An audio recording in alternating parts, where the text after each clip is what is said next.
protecteur, mon sauveur. Qu'est-ce que tu fais ici? Dois-je aussi te notifier les endroits où tu comptes aller? Pars d'ici.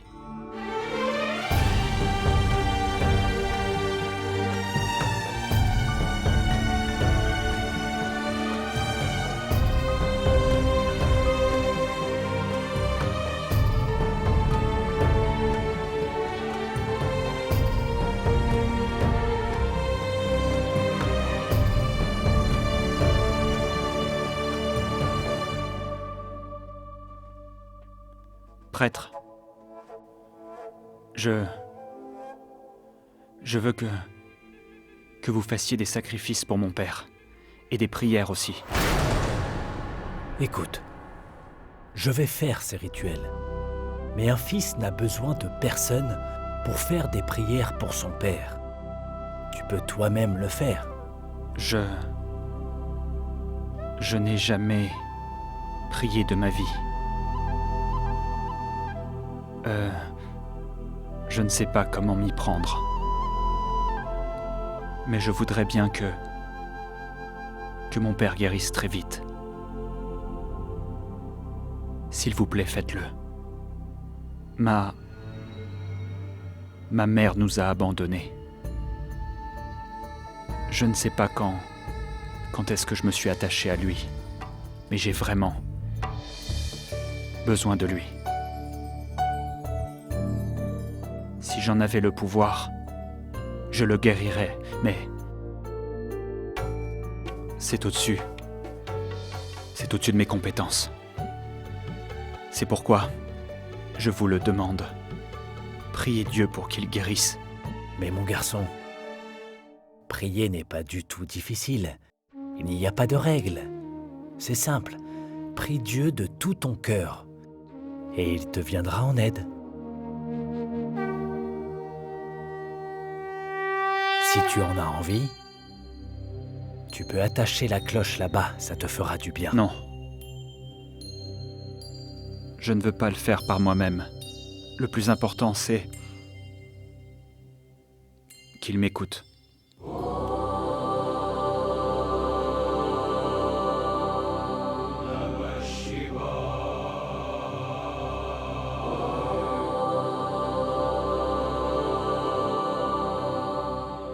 ध्याये नित्यं महेशं रजतगिरिनिभं चारुचन्द्रावसन्तं Mon garçon, donne cette offrande à ton père. परशुमृगवराभीतिहस्तं प्रसन्नम्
Écoute-moi s'il te plaît. Va-t'en d'ici.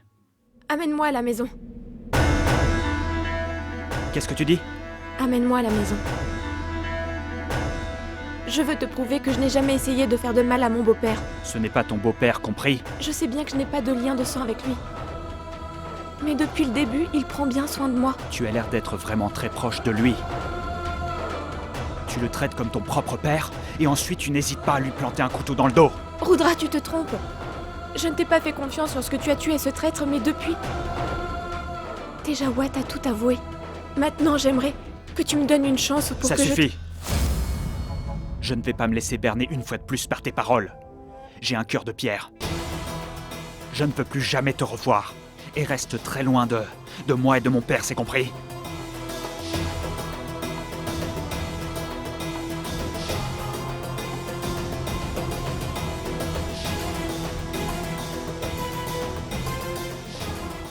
Je ne veux plus jamais te revoir.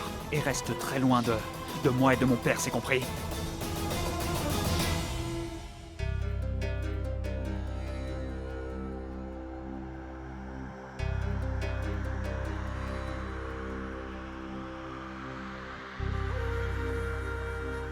J'ai vraiment tout gâché, mon Dieu.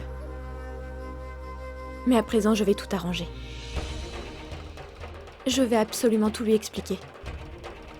Je regagnerai sa confiance. Peu importe les obstacles. Je me soucie très peu de ma vie. Rien ne m'arrêtera. Je vais rendre visite au père de Rudra.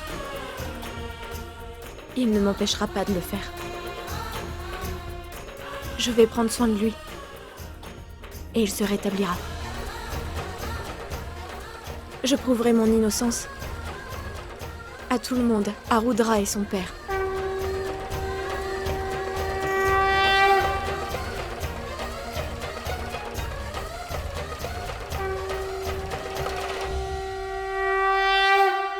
Tu demandes à ton préféré de compter les pots de cornichons. J'ai vraiment hâte de me rendre à Jaipur, tu sais. Tu seras chassé de Jaipur à l'instant même où tu y mettras les pieds, Soumé. Une personne ne devrait pas être aussi avide. Il faut souvent se contenter de ce que l'on a déjà, mon fils. Qui peut bien me perturber en m'appelant à cette heure? Allô? Qui est-ce? Toi. Un instant. C'était qui? Ne pose pas de questions et écoute attentivement. Tu vas aller dans ma chambre et tu ouvres mon armoire. Tu vas y trouver une liasse de billets. Prends-la. Mais fais attention, hein. Ton père ne s'est pas rendu au bureau aujourd'hui. Il dort, il profite de sa sieste. Ne fais pas de bruit. Va. D'accord.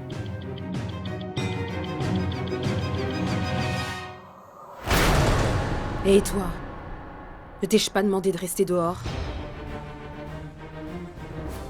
Ou peut-être ne connais-tu pas la signification du mot « un instant » ? Qu'y a-t-il? Quelqu'un t'a dit qu'aujourd'hui, on distribuait gratuitement des repas? Hein, c'est ça? En fait, j'ai besoin d'argent, c'est pour ça que je suis venue. Tout le monde en a besoin.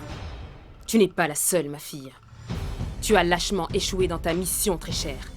Tu es juste une incapable. Il est toujours en vie, celui que je t'ai clairement demandé d'éliminer. J'ai fait exactement ce que vous m'aviez demandé. Tais-toi!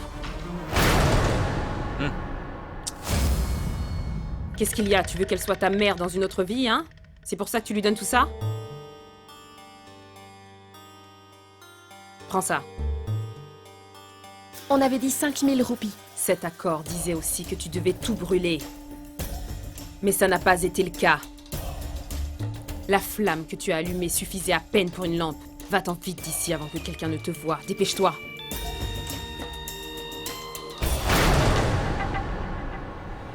Qu'est-ce qui se passe? Qu'est-ce que tu as cassé? Non, tu n'auras rien de plus. Que vas-tu faire? Tu vas porter plainte? Vas-y. Mais ma tante... Tais-toi. Qu'y a-t-il? Rien, mon chéri. Ces ouvriers n'arrêtent pas de quémander depuis ce matin. J'avais loué les services de cette fille et du service traiteur. Le mariage n'a pas eu lieu. Pourquoi devrais-je les payer en totalité? Et pour couronner le tout, notre maison a brûlé. Oh, Dieu seul sait comment elle a pu prendre feu. Je sens qu'elle est vraiment dans le besoin. Donne-lui un peu d'argent. Mais je l'ai déjà payée. Et pourtant, elle en demande toujours plus. Et comme si ça ne suffisait pas, elle vient de nous casser un vase. Écoute, va-t'en immédiatement d'ici. Rappelle-toi que mon mari travaille pour le BST. Il est capable de t'arrêter, de t'enfermer là où on ne te verra plus. Allez, va-t'en.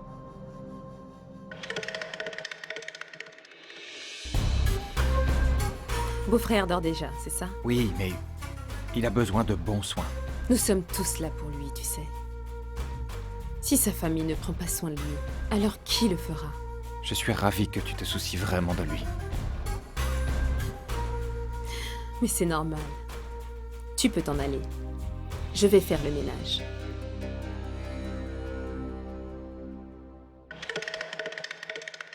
Je ne vais rien faire du tout, mais toi si. Tu es mon préféré, hein? Alors prouve-le. Vas-y, allez. Je t'ai apporté cette offrande. J'étais au temple. Priez pour que tu te rétablisses très vite. L'autre jour, tu disais que tu prierais le Seigneur Shiva afin que je puisse te parler tendrement. Je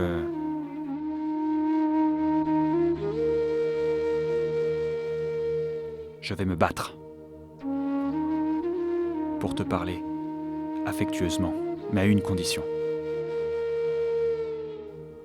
Tu dois d'abord guérir. Je sais que tu peux quand même m'entendre.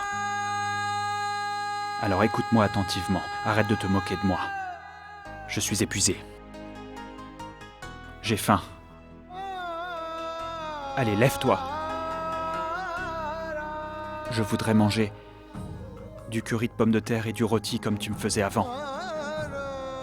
Depuis plusieurs années, tu m'as nourri avec la même chose et maintenant je suis accro à ça et je ne veux rien d'autre. Allez, debout!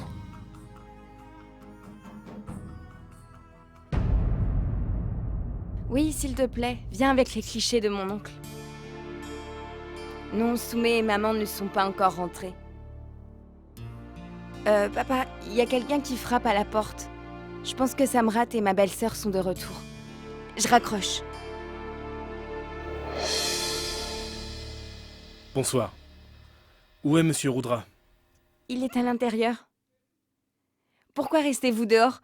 Entrez, s'il vous plaît.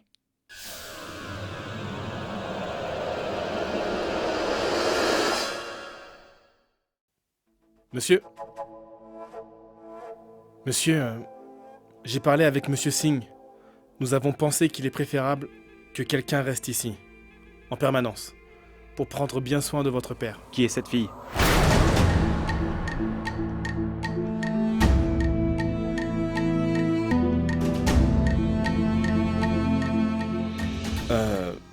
Elle vient d'un refuge, je l'ai engagée.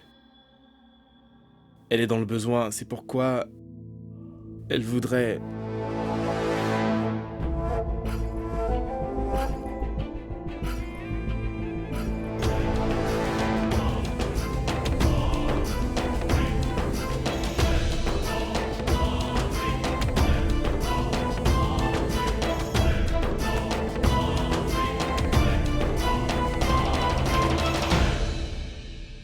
Est-ce qu'elle va travailler avec ce voile? Comment pourra-t-elle bien s'occuper de mon père? Ne vous inquiétez pas, monsieur. En fait, c'est une religieuse. C'est pour ça qu'elle voile son visage. Comment t'appelles-tu? Pourquoi tu ne me réponds pas? Tu es muette? Oui, monsieur. C'est-à-dire? Malheureusement, elle est muette. Gori. Elle s'appelle Gori. J'espère que tu n'es pas en train de me tromper, Aman. Monsieur, vous pouvez demander à Monsieur Singh si vous avez des doutes. Oui, monsieur? Monsieur Rudra veut vous parler. Monsieur?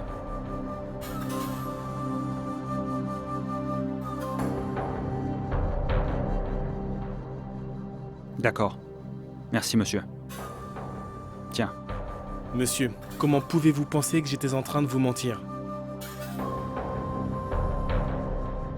Va dans la chambre de mon père.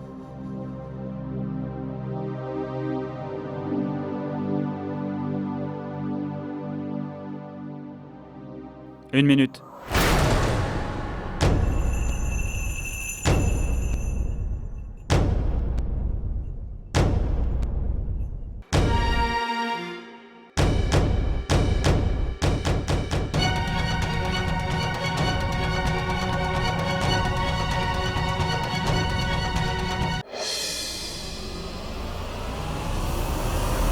Comment sais-tu que la chambre de mon père est par là?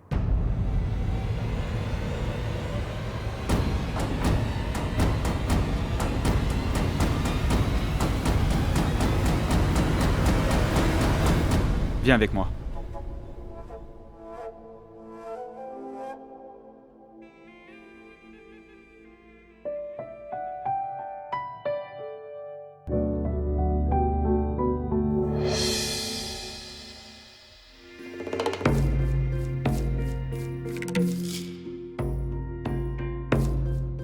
Mon père est dans le coma. Tu sais ce que ça veut dire? Là, tu as sa perfusion. C'est là où passent les médicaments.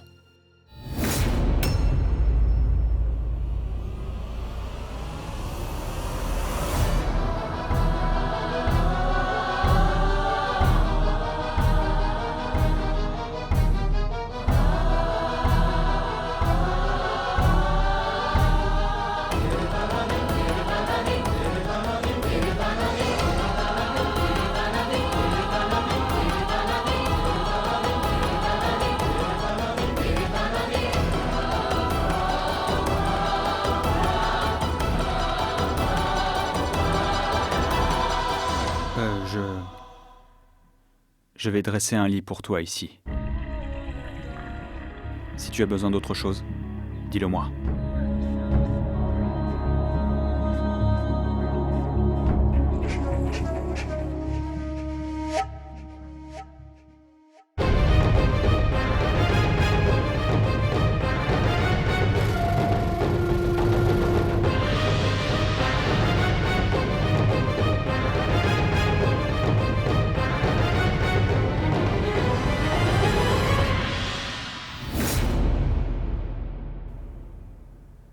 Mon oncle est dans le coma.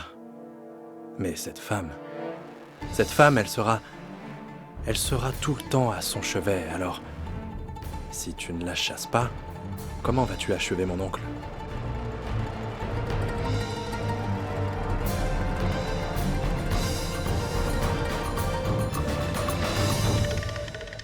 Et si on l'a piégé en lui faisant porter le chapeau pour la mort de ton oncle? C'est possible, ça? Ne l'ai-je pas déjà fait? Tu sais très bien qui est responsable de son état, et c'est ni toi, ni moi.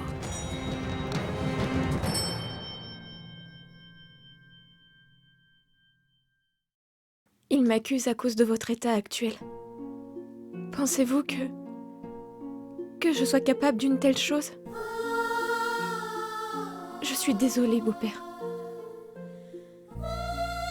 J'ai dû mentir pour rentrer ici. Mais comment puis-je vous abandonner dans un état pareil?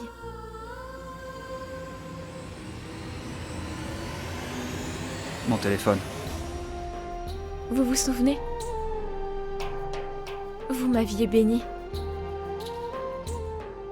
en me disant d'être courageuse pour affronter chacune de mes craintes. Vous aviez souhaité que Rudra et moi réussissions. Vos bénédictions n'ont pas été vaines, beau-père. Rudra et moi avions réussi.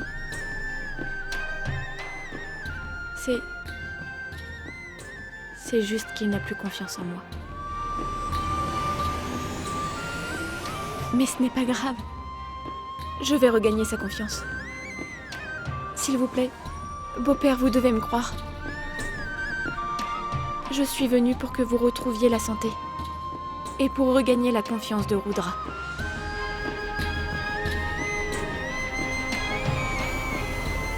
Pensez-vous qu'il pourra encore me faire confiance?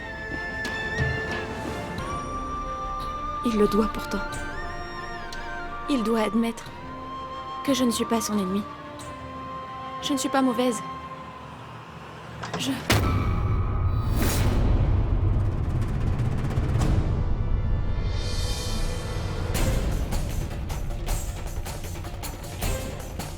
Toi?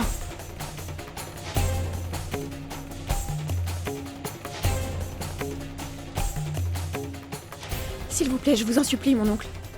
Ne leur dites rien. Je suis entrée avec le visage voilé.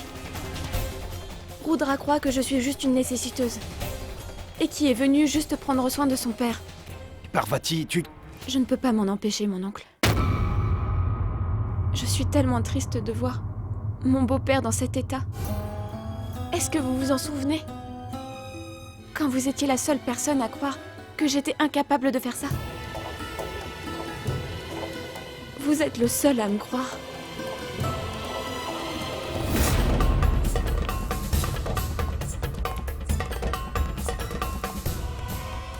Il arrive. Ne m'empêchez pas de prendre soin de lui.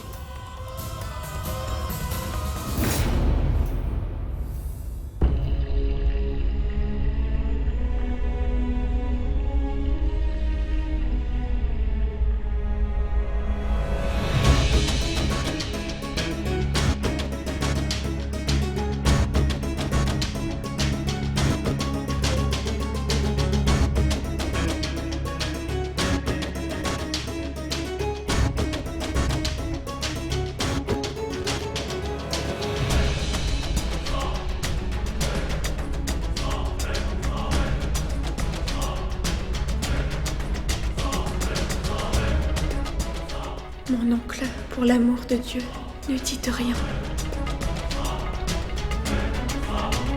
Qu'est-ce qu'il y a? Tu es stressé, qu'y a-t-il? Je ne t'ai rien demandé. Rien. Je veux dire, nous étions en train de parler à propos de l'état de santé de mon frère. Parler? Oui. Avec elle? Elle est muette. Hein? Je voulais dire que c'est moi qui lui parlais. Tu sais, elle fait des signes pour m'expliquer l'état de santé de mon frère. Je comprends le langage des signes. C'est bon, pourquoi cries-tu? Elle est muette, pas sourde. Oui, tu as raison.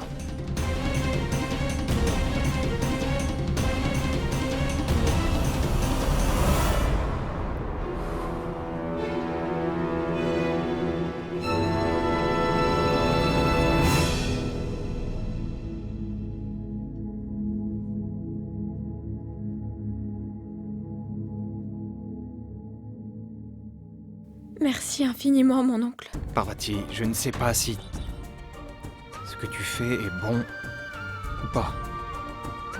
Rudra commence à peine à m'appeler mon oncle. Et ça me fait plaisir. Ne gâche pas tout.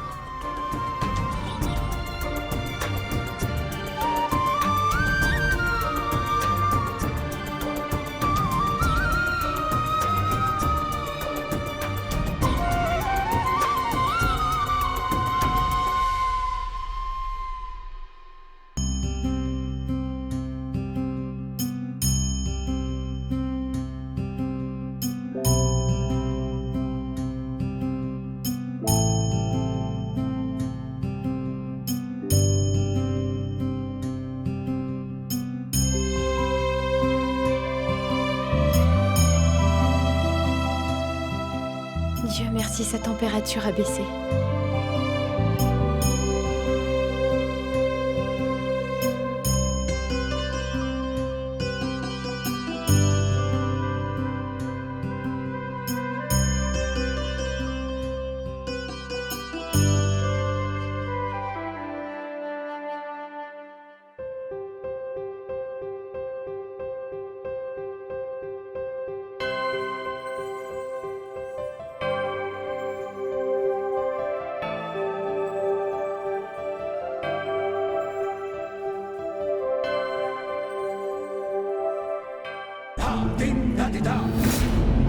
Da